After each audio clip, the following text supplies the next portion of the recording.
Mort de Claude Sarraute, qui sont ses 4 enfants, dont l'un est bien connu des Français. Ce mardi 20 juin a été annoncé le décès de la romancière Claude Sarraute. Une disparition qui est évidemment un choc pour sa famille, dont ses 4 enfants Laurent, Martin, Nicolas et Véronique, nés de 2 pères différents. La nouvelle est tombée ce mardi 20 juin au matin. Claude Sarraute est décédé à l'âge de 95 ans. Membre éminent de la bande des grosses têtes sur RTL, elle avait été la fidèle acolyte de Philippe Bouvard avant de rejoindre les rangs de Laurent Ruquier. Mais depuis 2013, la romancière se faisait plus rare dans les médias.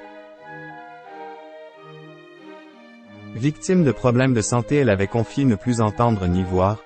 L'écrivaine avait fait sa dernière apparition auprès de la bande en mars 2018.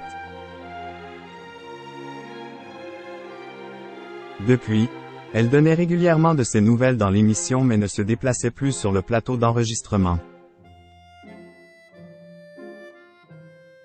Sa disparition est évidemment un choc pour tous les sociétaires ainsi que Laurent Ruquier, qui ne se sont pour le moment pas exprimés à ce sujet.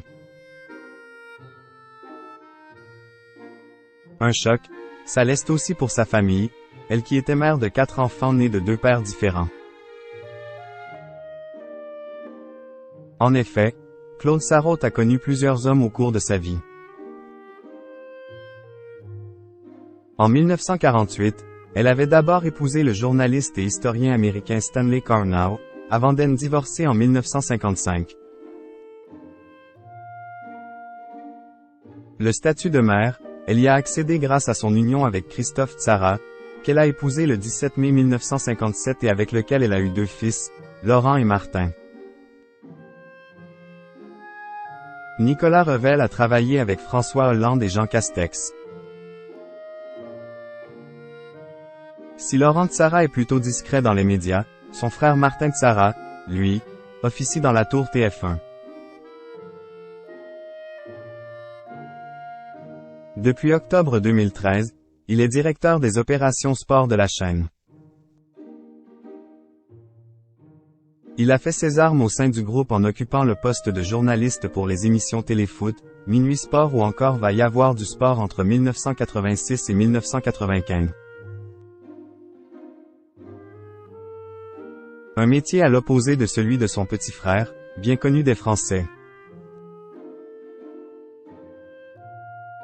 En effet, en 1967, Claude Sarraute a épousé en 3e noces le philosophe et écrivain Jean-François Revel, avec lequel elle a eu 2 autres enfants.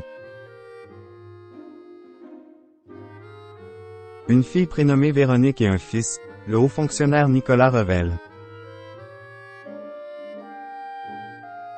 Ce dernier est un visage bien connu du public puisqu'en 2001, après la victoire de Bertrand Delanoë, il avait été choisi comme directeur adjoint de cabinet par ce dernier. Le 1er juillet 2010, il avait été promu conseiller maître à la Cour des comptes, avant d'être nommé secrétaire général adjoint de la présidence de la République par François Hollande, en tandem avec Emmanuel Macron, le 15 mai 2012. Plus récemment, le 3 juillet 2020, il a été nommé directeur de cabinet du Premier ministre Jean Castex. Depuis le 5 juillet 2022, il est désormais directeur de l'Assistance publique Hôpitaux de Paris.